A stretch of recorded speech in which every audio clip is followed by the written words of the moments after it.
Good morning, I'm Gretchen Ho. It is a Wednesday, the second day of July, bringing you Morning Matters because your mornings matters. Get to the stories that matter today.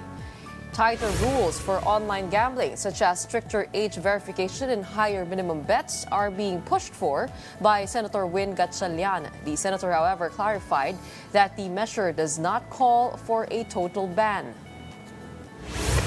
Manila Mayor Isko Moreno announced a state of financial crisis, blaming the previous administration's alleged mismanagement for leaving the city in financial ICU. Moreno disclosed that Manila faces more than 10 billion pesos in unpaid obligations, which he said has crippled the city's basic services. And authorities continue to investigate the case of missing sabongeros. A key question remains: were their bodies disposed of in Taal Lake?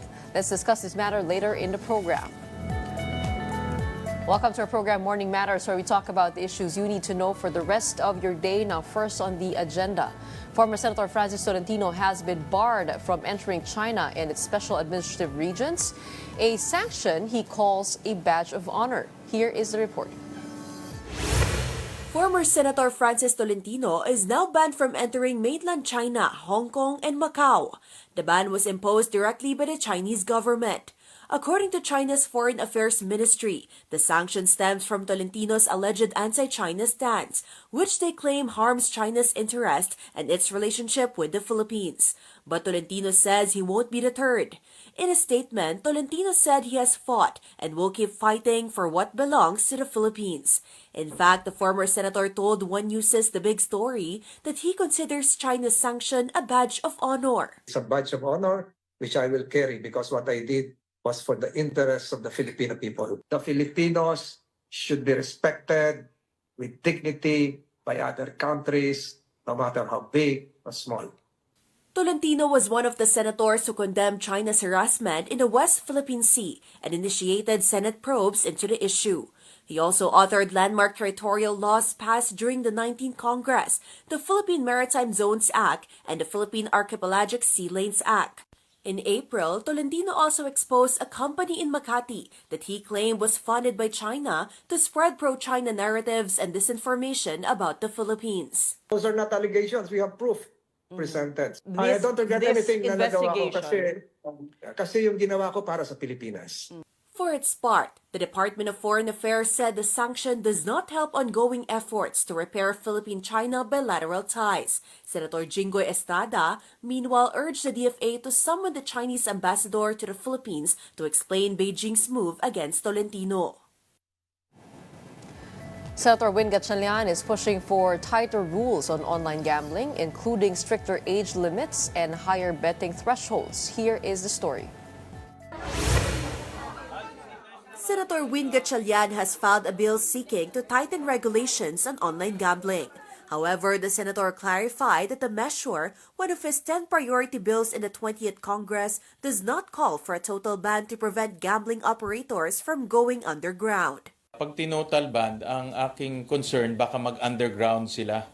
No? Kasi napakadaling mag-set up ng website. Under the measure, the minimum age for players would be raised from 18 to 21. Age verification would require both a valid ID and biometric data. The bill also sets a 10,000 pesos minimum bet and a 5,000 pesos minimum wallet top-up. It prohibits linking e-wallets such as GCash to gambling apps. Ngayon kasi pwede ka mag-GCash, ililink mo dito eh. Iyon ang nagiging napakadali na kasi. No? So, pinutol namin yung link na yan. The measure further bans gambling sponsorships in public events and bars campaign donations from gaming entities. On a different note, Gatchalian emphasized that the Senate, sitting as an impeachment court, should hold off on further proceedings until the House of Representatives elects a new prosecution panel. But insofar as the trial is concerned, we have to wait for the new prosecution team to be elected or to be nominated by the lower house. Because if you remember, the lower house ended the term last Monday, and they have not convened yet, and they have not yet elected their speaker. So there's no prosecution team yet under the 20th Congress.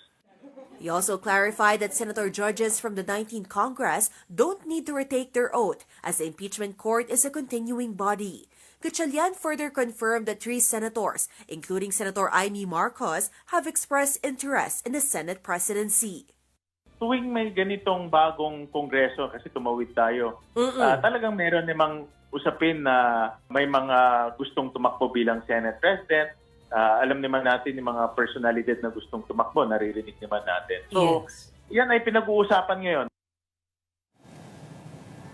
The palace hits back at Vice President Sara Duterte's outburst over her foreign trips. Their response in this report. Ang kakulangan po sa kaalaman sa batas, sa ethical standards ay hindi po maikukubli sa pagmumura o pang-iinsulto. The word war between Palace Press Officer Undersecretary Claire Castro and Vice President Sara Duterte shows no signs of cooling, all sparked by questions over the latter's recent trips abroad. The palace fired back at VP Sara, who earlier called palace officials stupid for questioning the purpose of her trips to Malaysia and Australia. Castro pointed out that it was Duterte herself who said the trips were work-related. And if that's the case, Castro said, she's representing the country and the public deserves to know what exactly was accomplished. In her words, public office is a public trust. So if there's nothing to show for it, she said, maybe no work was done at all. The palace official did not stop there. She also drew a comparison to President Marcos. Ang Pangulo, focus sa trabaho. Kapag po siya man ay umaalis ng bansa, may dalang magandang balita. May magandang naging relasyon sa iba't ibang leaders.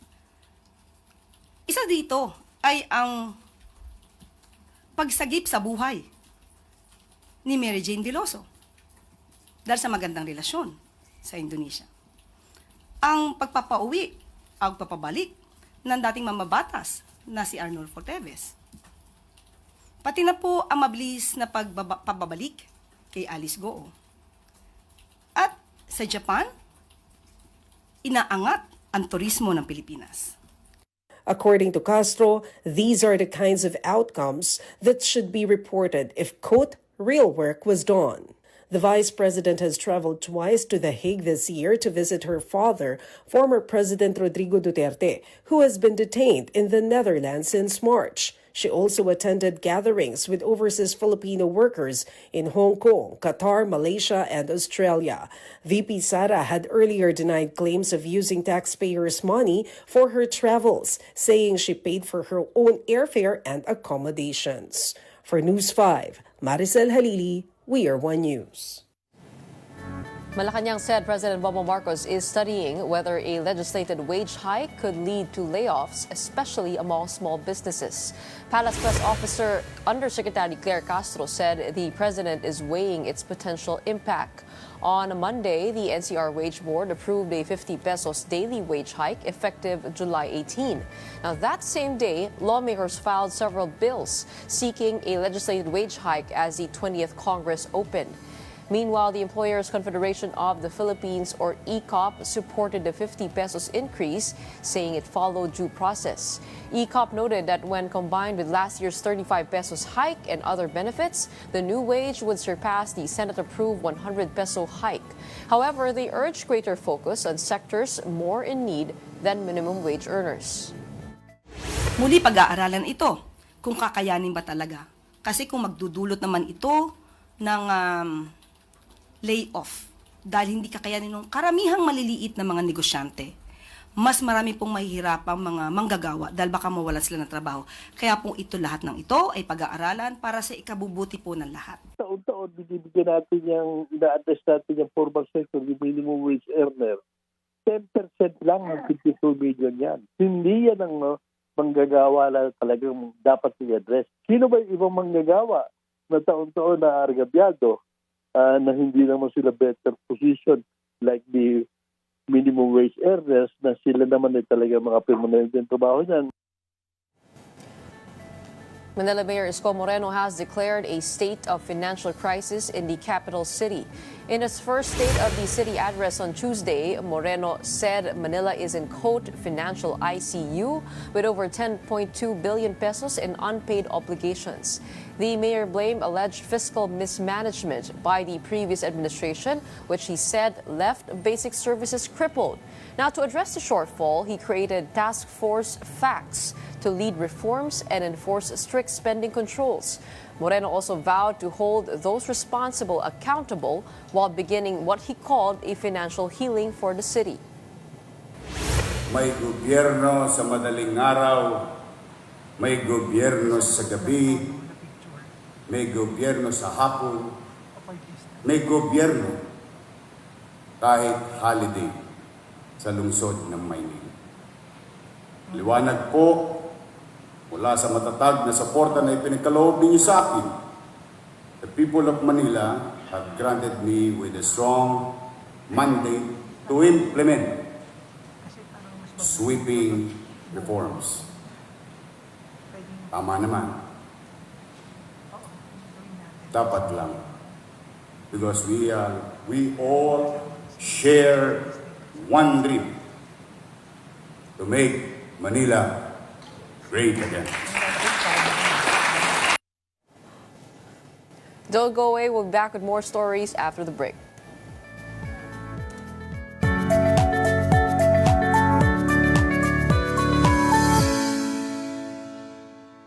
Good morning, I'm Gretchen Ho, and here at Morning Matters, we talk about the most pressing issues and give you the context behind the headlines.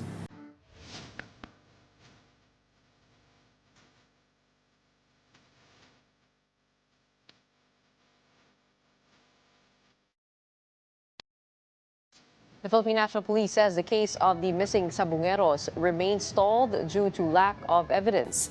Authorities are still waiting for a sworn statement from alias Totoy, who earlier claimed that around 20 cops were involved in the disappearances. The PNP's Internal Affairs Services says they cannot file cases yet because the identities of the accused officers remain unknown. Totoy also alleged the missing cockfighters were dumped in Taal Lake. Earlier, the National Police Commission, or NAPOLCOM, launched a separate investigation into the alleged involvement of police in the crime. Ay kailangan po lagyan ng sustansya. At ang sustansya po nito ay yung pong salaysay nitong bagong revelasyon ng bagong testigo na to, si alias Totoy. Kulang talaga ng mga corroborative evidence para maturo kung sino yung mga sangkot dito. And for updates on the NAPOLCOM's probe, we have Vice Chairman and Executive Officer Rafael Vicente Calinisan. Welcome to Morning Matters. Welcome back. Welcome back. Hi Gretchen at everyone, magandang umaga. Okay, so the NAPOLCOM has been put in charge of this investigation into the police officers. What do we know so far? None yet, Gretch. I'm being very candid. We just started with our investigation the other day. We ordered a motu proprio investigation due to the fact that left and right we've been hearing the involvement allegedly of policemen in the disappearance of the sabongeros. So we are left with no choice but to investigate. But if I may say, we are still also awaiting for a copy of the affidavit of alias Totoy. And I agree partially with my contemporary in the IAS, Attorney Dulay, that without the complete affidavit of Totoy, it's going to be an uphill climb. But of course, I disagree in the sense that we have to do our homework, we have to do our a thorough investigation, and hopefully we get to see more evidence along the way. Okay, what would be the jurisdiction of the NAPOLCOM as opposed to the IAS, the PNP Internal Affairs Service? Well, let's put it this way. The National Police Commission under the Philippine Constitution is the one in charge of all policemen. So, ang police ng police, NAPOLCOM. Other entities or sub-entities under the National Police Commission. So the IAS is subsumed under the Philippine National Police, and the National Police Commission is in charge of all members of the Philippine National Police. We have coordinated with the PNP through the CIDG and General Tor himself. We are awaiting the investigation of the IAS. The IAS will not take cognizance of the case. They are helping investigate, and the IAS will file it with the National Police Commission in this case. Okay. But the IAS has dismissed 7 cops, correct? Yes. related to this issue. So I've heard. Oo, pero hindi ito dinaan sa NAPOLCOM. Because the IAS can start their own investigation as well. The work product of the IAS, theoretically, is a recommendation to the Chief of the Philippine National Police who acts on the recommendation of the IAS. Based on the decision of the Chief PNP, this is then brought to the National Police Commission on appeal. But this does not preclude the National Police Commission from acting on certain things motu proprio or on itself, by itself. So if the NAPOLCOM takes cognizance of a case, siya na yun. So hindi porket meron pang disciplinary authorities, Gretch, like say a mayor or pleb or IAS or Chief PNP, the NAPOLCOM does not have jurisdiction. Pag sinimulan na ng National Police Commission ng fact-finding or a case, then the National Police Commission has jurisdiction. Kasi ang katanungan dito ay bakit administrative lamang yung naging resulta, no? Kung dismissal lang. Were there not cases filed against these 7 cops who were dismissed? Walang kasong ganun? I can't answer for the IAS, pero let's put it this way. Ang talagang in charge of filing cases is the prosecution service of the DOJ.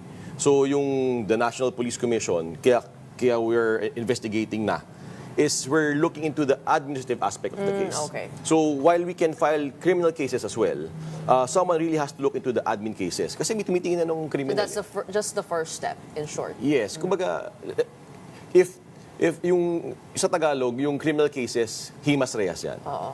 Sa admin cases, fitness to become a police officer.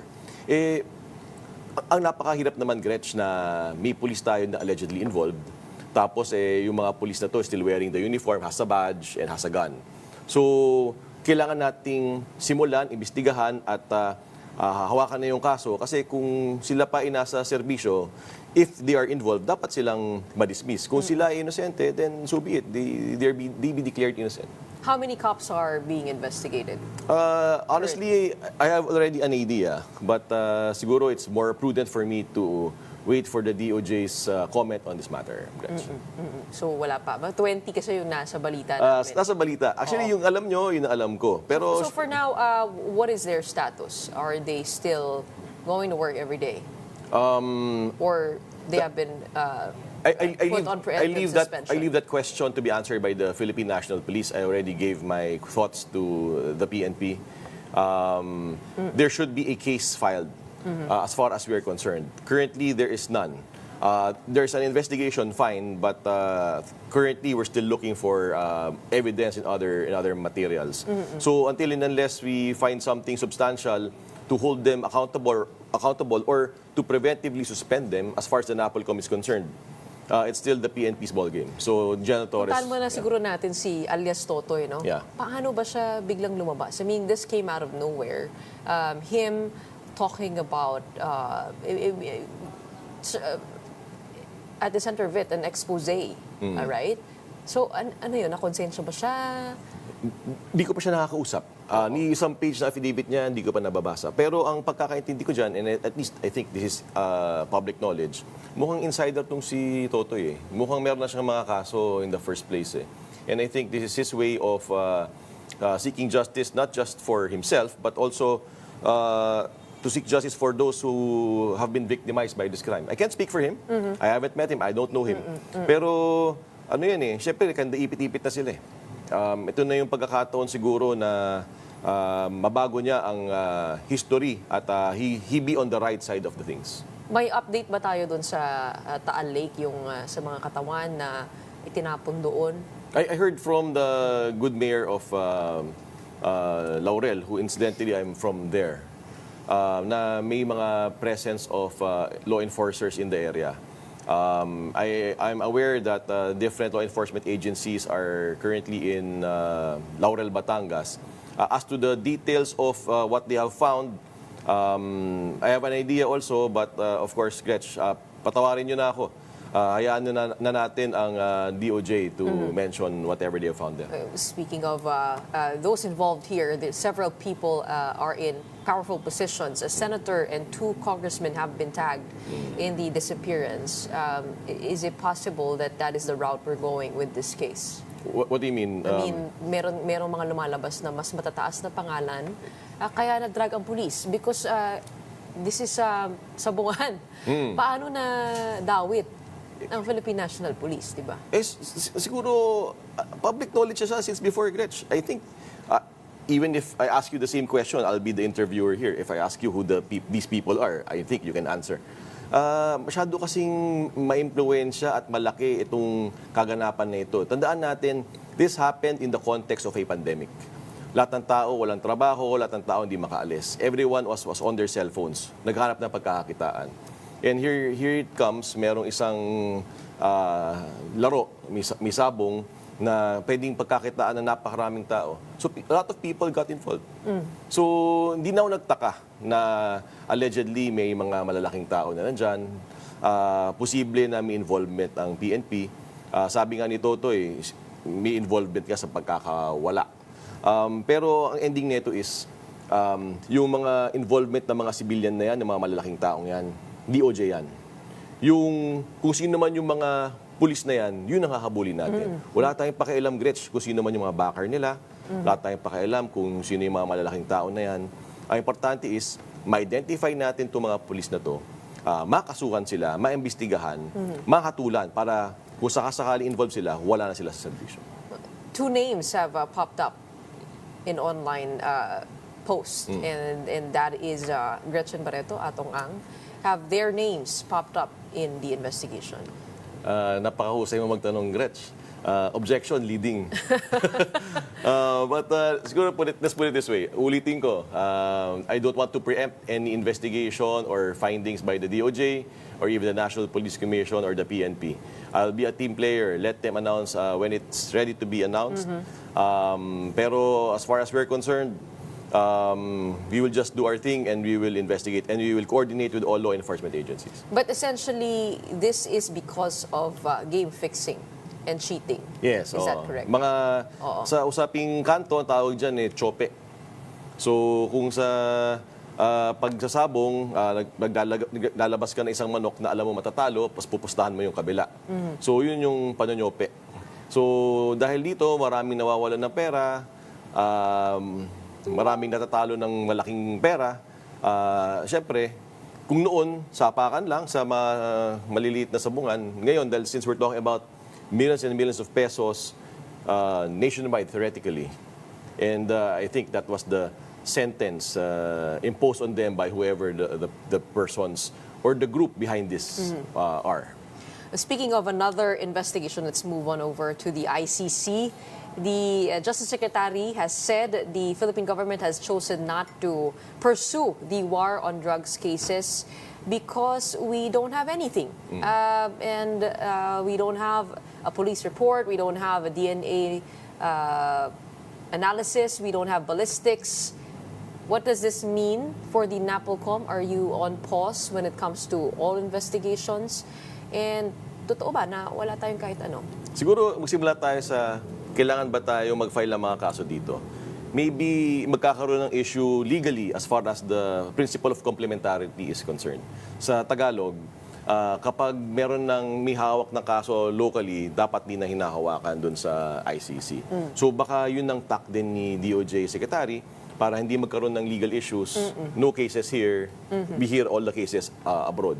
Dun sa usapin na there is no material available, there might be some problems as far as availability. Kasi nangyari ito in a different administration. I have to admit na mahihirapan. Pero hindi imposible. So that I want to stress, Gretch. I respect the DOJ, especially DOJ Secretary Rimulya, na talagang hirap. Pero we're taking on the challenge. Hindi posible yan. But could those records be submitted to the ICC instead? I mean, whatever you have.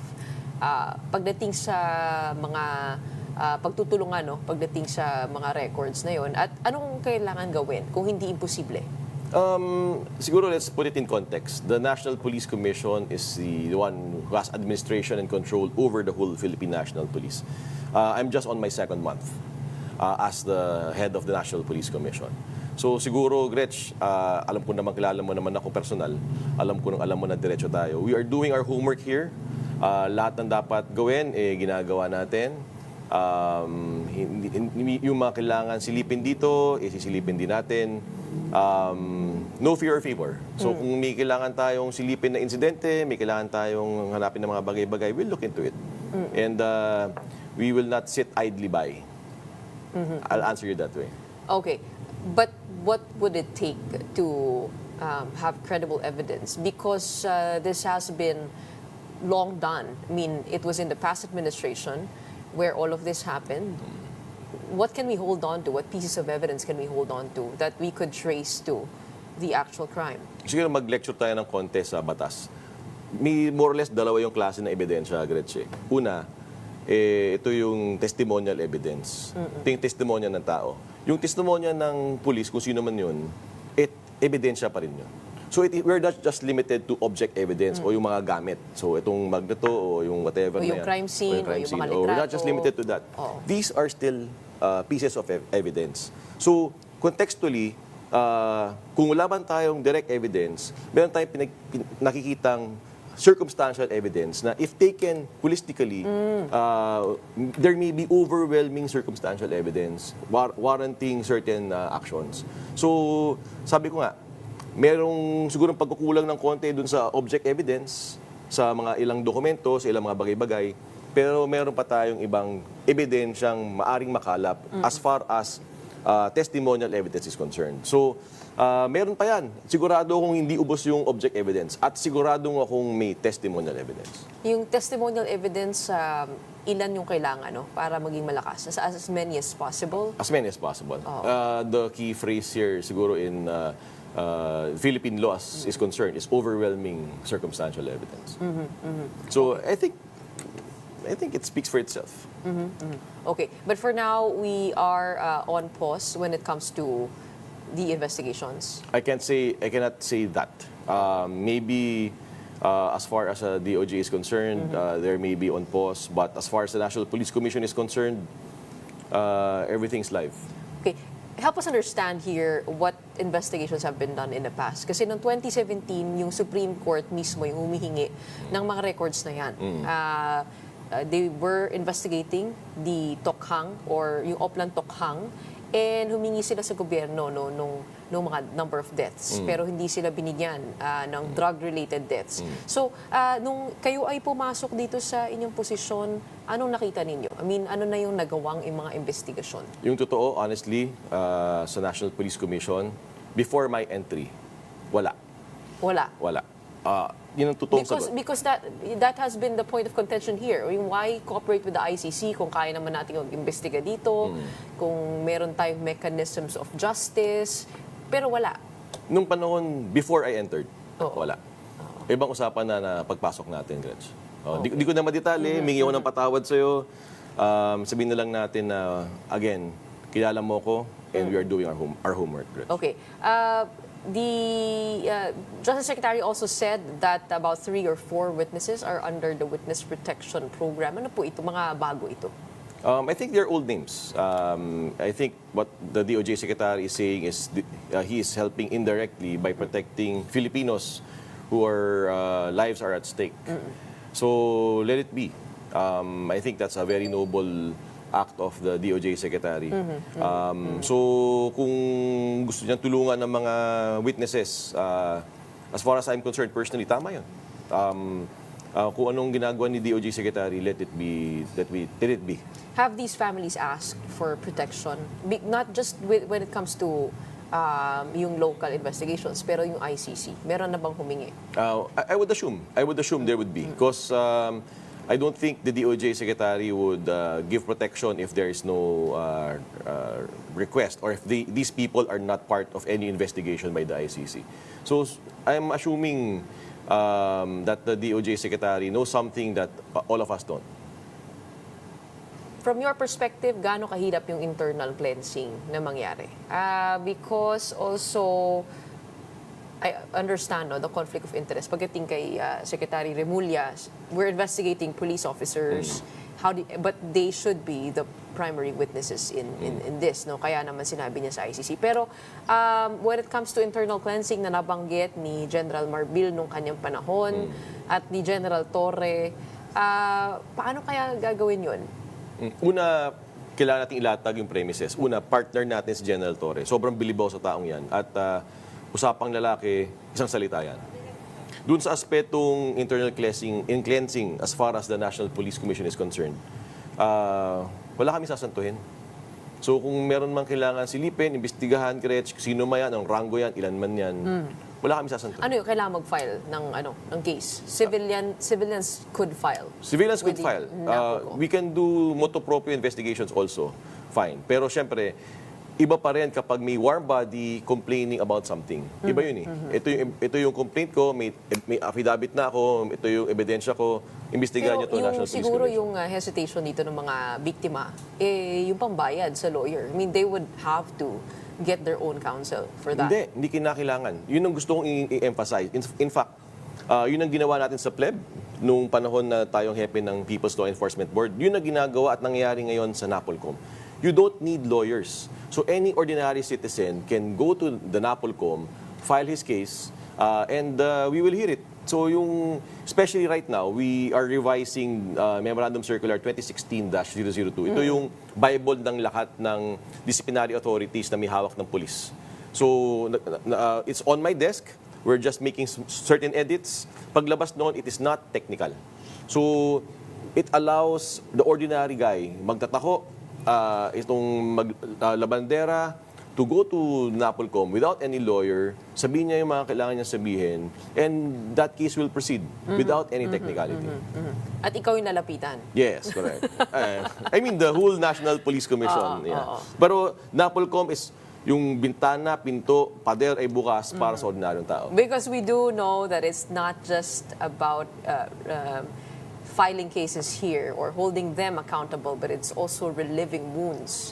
So we better not make that journey expensive, right? Walang gagastos, Gretch. All right. Maraming salamat sa iyo. Thank you for joining us today Salamat, and for giving us the latest on the affairs of the police. We have NAPOLCOM Vice Chairman and Executive Officer Rafael Vicente Calinisan. Don't go away. More matters to discuss right after a quick break. Keep it here on One News.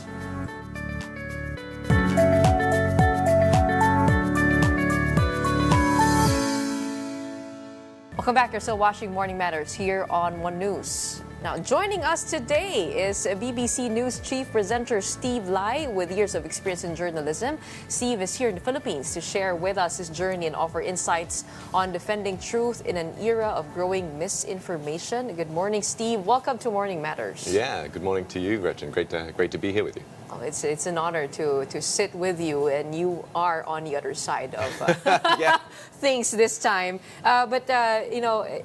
I think it's amazing, your journey, taking a look at that. You've had an impressive global experience. But before all of the broadcasting work, you were actually a professional athlete. Well, I wouldn't go so far as saying a professional athlete. I know you were indeed a legitimate professional athlete, but I did play rugby for Brunei. I'm from Brunei.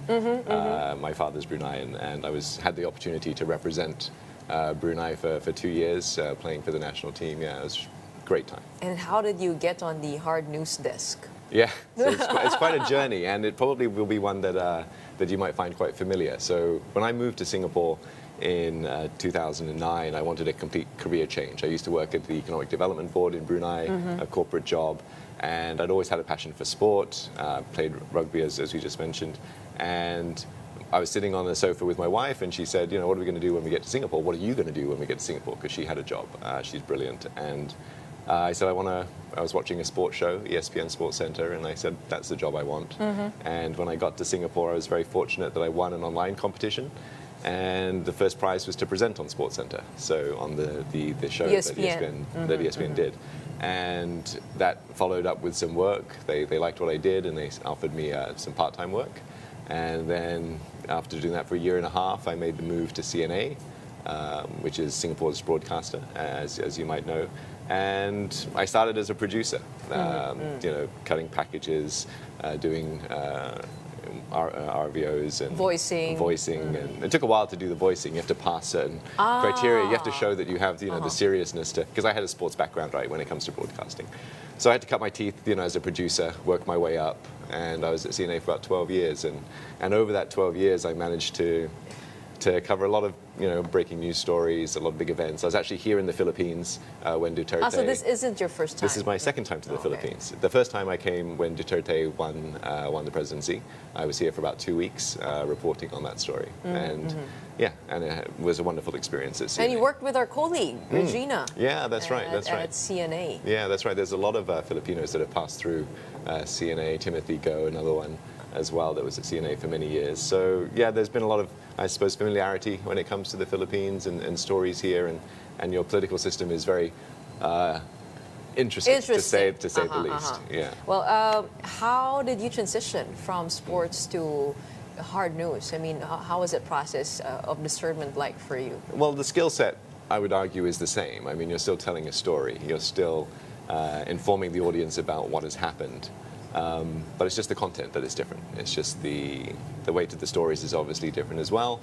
But in Singapore and in broadcasting, the sports jobs were diminishing, and news was something that was there and available, and I thought it would be something that I would be comfortable in or would see myself doing. And actually I found that I really enjoy the weight of the job. I enjoy the responsibility. I find it very rewarding to work on news and big I got stories. a feeling that you are a very competitive person, and that's why this challenged you a lot. Am I correct? You wouldn't be wrong. I guess it's the sports background and having always played sport. You always want to see if you can prove yourself, if you can push yourself, and coming from a sports background, which I'm sure you can relate to, going into hard journalism, I'm sure there were some skeptics out there whether or not you could make the change, whether or not you were serious enough or had enough responsibility to carry those stories. And like you and proved, how did you deal it with is that? possible. How did you deal with that? Just do the work. Just be patient and do the work. The only way you can prove to people that you can do the job is to do the job. And over time, I guess I was able to do that. And now you're a chief news presenter over at the BBC, or anchoring Newsday. Yeah, that's right. At 9 a.m. in the morning. Yeah, that's right. Well, thank you for taking your time out with no us. problem. I was in Singapore for some other work meetings, and when this opportunity came up, I thought, hey, why not? A good chance to meet you and to see. Well, so you were with CNA for about 12 years, and then right. you moved on over to BBC for how many years now? 2 to 3 No, years? just 1.5 years actually. One and a half years. What are the differences in terms of like the storytelling perspectives? Because CNA is mostly about Asia, Yes. BBC is about the global stories. Yes. And what differences did you see in terms of like rigor and discipline? Yeah, this is probably the question I get asked the most. What's the biggest difference between the two? And to be honest, there are more similarities than there are differences when it comes to the approach to journalism and the work they do, especially when it comes to regional stories. But it's just the scale and the scope that the BBC has is another step up. BBC has the most journalists on the ground around the world for any news organization, and its speed and its determination to deploy people to stories is unmatched. I mean, I've been with the BBC for a year and a half, and I've had more deployments and traveled to more cities to cover more stories than I did in the 12 years that I was at So the width CNA. and the depth that you can go. Yeah, that's right, yeah. The resources are there also. Yeah, well, the resources to deploy and to tell the stories is, but you guys have a lovely setup in this studio. Thank you. Many more people in the backgrounds that people can't see than we have in our BBC studio. It's a very Spartan, very lean crew. Well, you were born in London, raised or you grew up in Brunei. Yeah. I think it's an interesting mix of perspective. You have both the Western and the Asian. How do you bring that together to tell a different kind of story? Well, I guess one of the benefits of that, I mean, my mother is British and my father is Bruneian. So I grew up in a household where people had different points of view and different, not to say value systems, but different approaches to how they would do things. So ever since I was a kid, I've always been able to see both sides. I mean, both my parents might have a disagreement about something, but you can see where the intention is coming from is a good one, but how they deliver it is quite different. So in that regard, I've always felt quite comfortable looking for the other side when it comes to a story. And also, I've always been from somewhere else. Like as you mentioned, I was born in London, but I mostly grew up in Brunei. But I also spent some time in Australia when I was a kid, and wherever I've been, people have always been wondering where I'm from. I don't know if maybe I don't look like I'm from anywhere in particular, so I get asked this question quite a bit. So I always have felt a bit like the outsider wherever I have been, and that kind of lens or that kind of view with objectivity, I think, helps me do my job better. Well, I ask that because at the center or forefront of the news these days is the war over in Iran. Yes. And the Western media has been criticized as slanted when it comes to the storytelling. How does BBC deal with what's happening over at the Middle East? Well, the BBC is quite used to being criticized from all sides. When it comes to Gaza and Israel, both sides have accused the BBC of not telling the other side's side of the story. So, but what's most important for us is to try and tell the story from the ground up.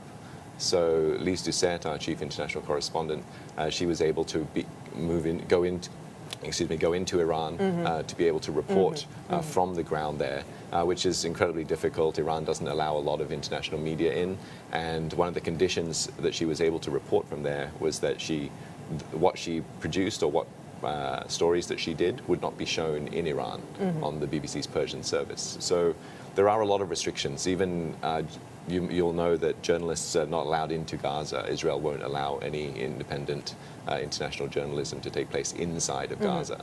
But BBC has a network of freelancers, a network of people that they trust in Gaza to be able to tell the story. So if you're watching the BBC News channel and you see us doing all these compelling stories from within Gaza, and that's due to the hard work and the sacrifices that the people that we engage with, those freelance journalists that we work with closely, are able to provide for us. And that's one of the crucial things is, I mean, there's the political story, but there's also the human story that's happening. So you try to focus more on the human story. So you'll see when the BBC does stories, a lot of it will inevitably include the human aspect and what's happening to those people on the ground based on, what's happening in the news conferences from world leaders and what they're saying.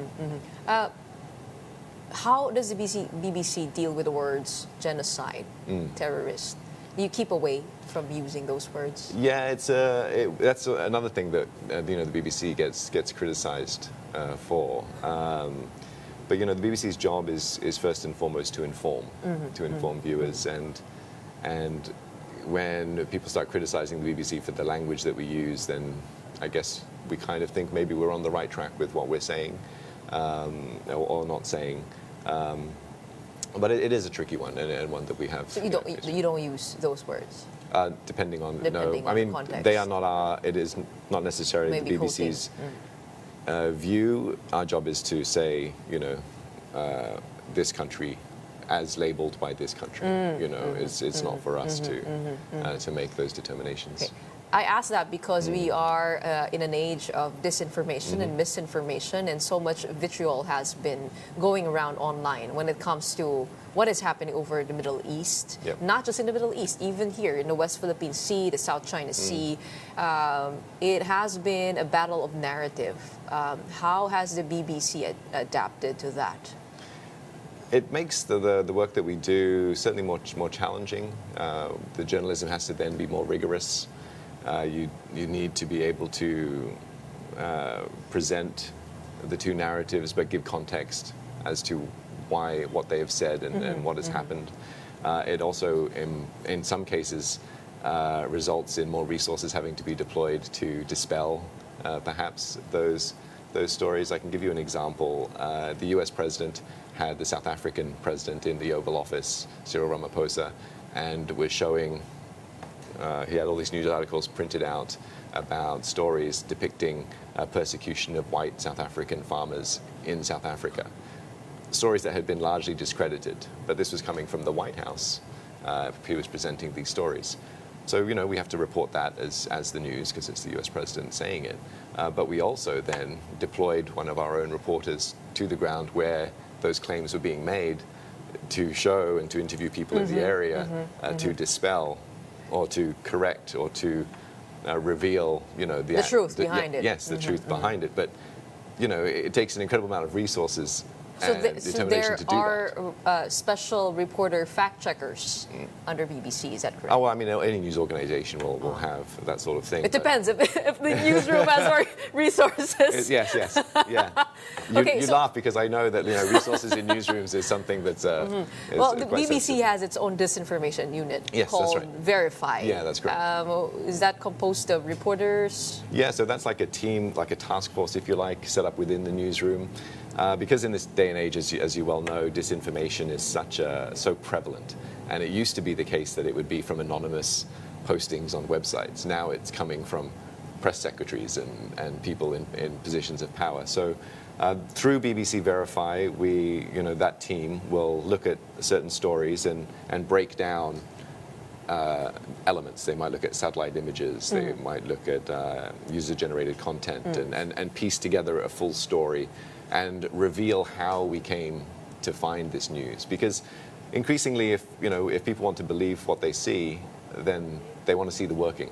They want to see how you came to those conclusions. But isn't it like playing whack-a-mole nowadays? Absolutely, right? absolutely. But it's a fight that has to be had, though, Gretchen. And what's the alternative? We just stop? We just don't bother? I mean, we have to, editorial judgment comes into play with, do we commit resources to dispelling this? Do we commit resources to establishing whether that's a fact? I mean, it's a big challenge. How fast do you correct, contentious claims? Because in the U.S., I remember it was a debate on how quick that should be done. Yes. Like, for example, in interviewing a politician, do you fact-check the politician right away as the politician speaks? Yes. Or do you wait for a certain period of time? Yeah. That was something key during the debates, right? You're referring to like the U.S. debates, whether the moderators should interject and fact-check and correct. There's so many different opinions on whether or not that's the right way to go. But I mean, in an ideal world, you wouldn't need to fact-check people, but we don't live in that ideal world where it should happen. People need to be held to account, right? Need to be have either their words that they had said that completely contradict what they're saying now, or they need to be challenged, and that's the job of journalists to continue that fight wherever they happen to be. Is there a conversation here with platforms, like because they're headquartered in Singapore, right? Is there an active conversation happening on the ground of anything that you know? You mean like when you say like social media platforms? Yeah. Yeah. I mean, the challenge that different countries have with social media platforms is that which laws do they have to bend to and to follow, and they're different in different jurisdictions. So I guess the challenge for every government is how much can they enforce when it comes to social media companies, and how much should social media companies be doing themselves as well to ensure that these falsehoods don't prevail or don't become so prevalent. Could social media companies be doing more? I think there are a lot of parents out there that would argue that yes, that would be the case. Because Singapore has been, I think, one of the countries that has a law on fake news. Yes. The Protection of Falsehoods and Manipulation Act, yes. So are you affected by that law? Well, that was established in 2019, and most of the use cases for it have been, or were in the early days, used for COVID. When the pandemic hit, it was used as a way of cutting down quickly on false statements, misleading news, because it was a pandemic. There was a lot of need for news regarding vaccines, regarding healthcare to be nipped in the bud. But it doesn't affect, there are numerous international news organizations based in Singapore, not just the BBC. It doesn't really affect the work that we do. It's, I guess, something that the government wants to put in place to ensure that its citizens have accurate information. The most commonly used case for POFMA, as it's described, it's even become a verb. It's like, you've been POFMA'd, that sort of thing. But is more like clarifications. So if someone posts on something online that's considered false and the government wants to take issue with it, they will usually give a direction to include a link to the government statement rebutting what that statement says. Okay. So It's mostly about that. Yeah, so there are various different levels of depending on how severe the falsehood is determined. Because the government minister is allowed to take down online content that is against the public interest. Yeah. It seems it would be a broad, broad category. And right? that would be the question: who determines that, and where is that line drawn? Is there a committee, a fact-checking committee? In Singapore? Yeah. Oh, I would imagine so. But there are various different levels that it has to go through to establish that. Is that something that the Philippines is We are looking looking into? at that. That is, I think, one of the issues being discussed in Congress before it adjourned the 19th Congress. But that is expected to be taken to the 20th. Yeah. A fake news bill is in the works because I remember the lawmakers saying the social media platforms are waiting for a specific law to adhere to because they were the ones encouraging it themselves. So they know what laws apply. Yeah. Right?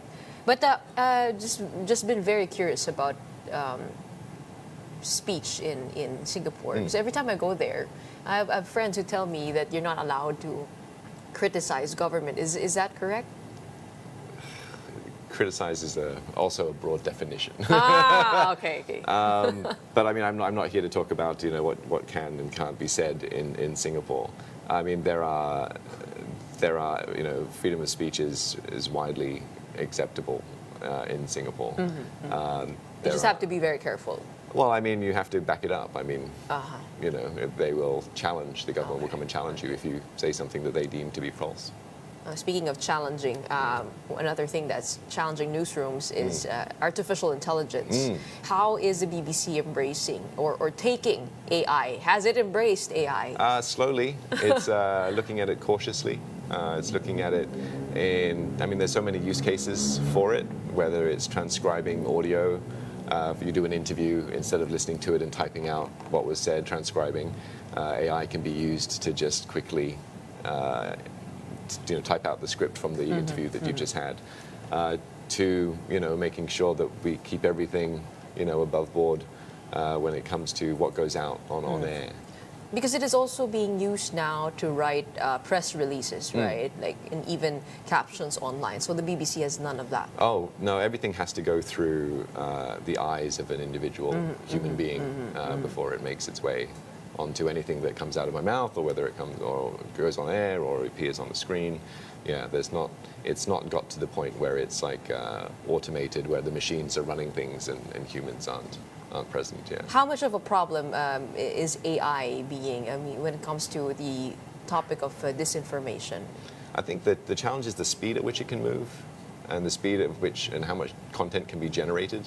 I mean, if you've ever typed in something to ChatGPT, whether it's to just write me a draft of a thank you letter to someone, and it takes you 15 seconds to write the prompt, but in 2 seconds you have like a full page of a letter. So the speed at which it can move is I think some of the challenge. But I guess like all technology, if it can be harnessed in a way that is beneficial for everyone, then you can't shy away from it.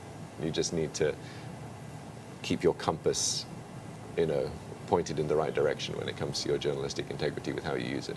Well, I hope AI doesn't outpace fact checkers, but instead aid fact checkers. Yes, right? that's right. That's right. I mean, we've even seen, you've probably seen them too, AI newsreaders. Is that something that concerns you, that it's going to come and take your job? It's more of like the pool of information that it has, and how much people are using or preferring to get their digests from AI rather than listen to actual newscasts. So that's what worries me. Yeah, and it is, I think, something that's important to bear in mind when it comes to AI is the sources of its information. I mean, it is using huge large language models, huge data sets, but it's opaque, right? You don't know what it's saying is what it is, or what is actually fact, because you don't have access to what it knows, and you can't always go inside it. I know increasingly AI platforms like ChatGPT, now they link articles to where it got its sources from. So if you ask it to produce like a write-up on some story, you can fact check where that information has come from, but that again needs intention. But I also saw work. some data saying that the ChatGPT has actually lessen traffic to websites? Yeah, absolutely, because people will just want an easy, this is my question. Yeah, this is my question. I guess as a final question, how, what's your advice for the young journalists of today and newsrooms that need to keep relevant in this new age of disinformation, artificial intelligence? And how do we become like you? Well, I don't know about the last question, but the first part of that question, I think be curious. I mean, everything that comes out from good journalism is curiosity. It's the curiosity to know what's the story behind the story, or how did that information come to be, or what's the other side of that story. You know, one event has happened, but there could be 3 different points of view as to what caused it. So being curious, I think, is probably the most valuable tool that any journalist will have. And not even, I wouldn't limit that to journalism. I would include that to be anyone. Like if you're on social media, if you're consuming your news through an AI platform, be curious. Don't just type in something and accept what you've been given. Don't just scroll through social media and take your worldview from a 10-second video clip. Be curious, find out more about it, and then the more informed you are, the better chance you have of not falling for fake news. And watch BBC. Yes, and watch Morning Matters. Matters. You're too lazy. Thank you so much for your time today and your insights on this new era for newsrooms. We have BBC News Chief Presenter Steve Lai. And that wraps up today's episode of Morning Matters. We hope we've given you the right start to your morning. Let's go ahead and make the day matter. My name is Gretchen Ho. We are One News, all sides, all the time.